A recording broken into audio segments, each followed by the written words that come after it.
Mario tech demos are super interesting in my opinion. Now what is a tech demo, you might be asking? Well, it's a demo for tech, obviously. Okay, but seriously, a tech demo is something developers put together to showcase how powerful their console is, or any weird gimmicks it might have. This isn't to be confused with a game beta. A game beta is just a game while it's still in development. Let me know if you'd want an entire video about those at some point in the future. Back to tech demos. For the most part, tech demos don't actually become full games. If anything, an aspect of the demo will get incorporated into a completely different game in the future. Sometimes demos do turn into full-blown games. The best example I can think of is a little-known game called Wii Sports. Ever heard of it? Wii Sports perfectly demonstrated the Wii's motion controls, and their ability to make you look like more of a dork while playing video games than you already do. Best of all, it came free with most of the Wii's sold, unless you got a Wii Mini. Why did you get a Wii Mini? So let's start actually talking about Mario tech demos now. Starting with probably the most well-known one, NDDEMO, short for Nintendo Developer Demo. Real creative there, Nintendo. Where'd you come up with that one? Or we could just talk about Super Mario 128 instead. Just judging by the name, you'd think it's a direct follow-up to Super Mario 64. But judging by the gameplay? What is this? Mario 128 is basically just a bunch of Marios running around on a disc platform thing, with occasional Mario on Mario violence for some reason. The platform would sometimes turn into a pizza, whatever this is. And although I can't find any pictures or videos of it, the platform would allegedly become a sphere, and the Marios would walk around it like a planet. I wonder where that concept went. And the idea of having a bunch of different characters on screen at once eventually became the Pikmin series. While on the topic of GameCube tech demos, you want to look at one that actually released?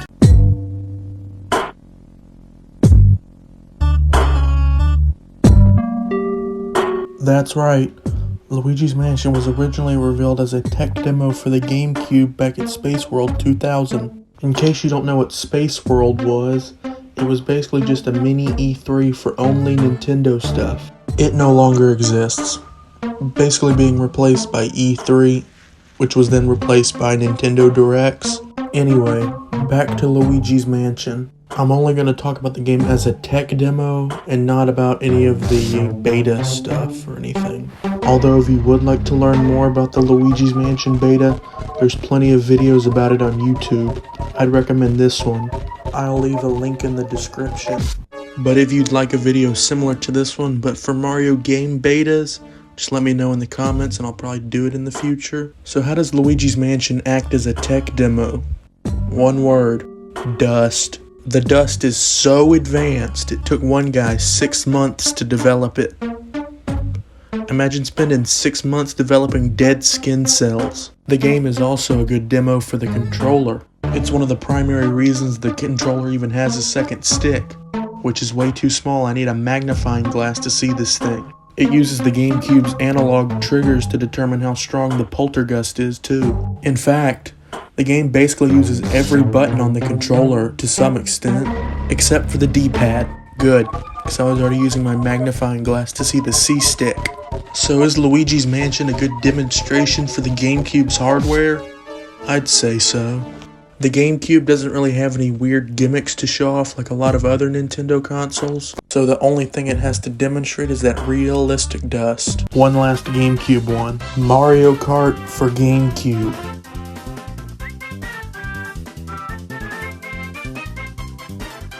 That's it. Just Smash Bros. Melee models and go-karts. Nice. There's only one Game Boy Advance demo I want to talk about, mostly due to the mystery surrounding it. And that's the Purple Yoshi demo posted by IGN back in August 2000. Because this is all we have of it. A single screenshot. It looks like a third-person shooter, maybe? Just judging by the reticle in the top right corner? Anyway, a lot of people, myself included, think that this is fake. Why?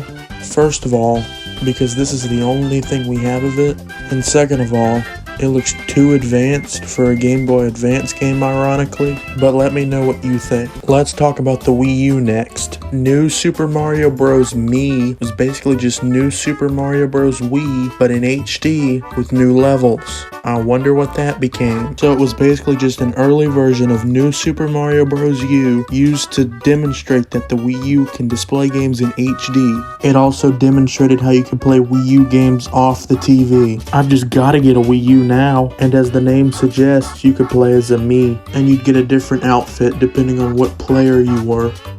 Player 1 gets Mario, 2 Luigi, 3 Wario, 4 Blue. Not Waluigi like the obvious choice.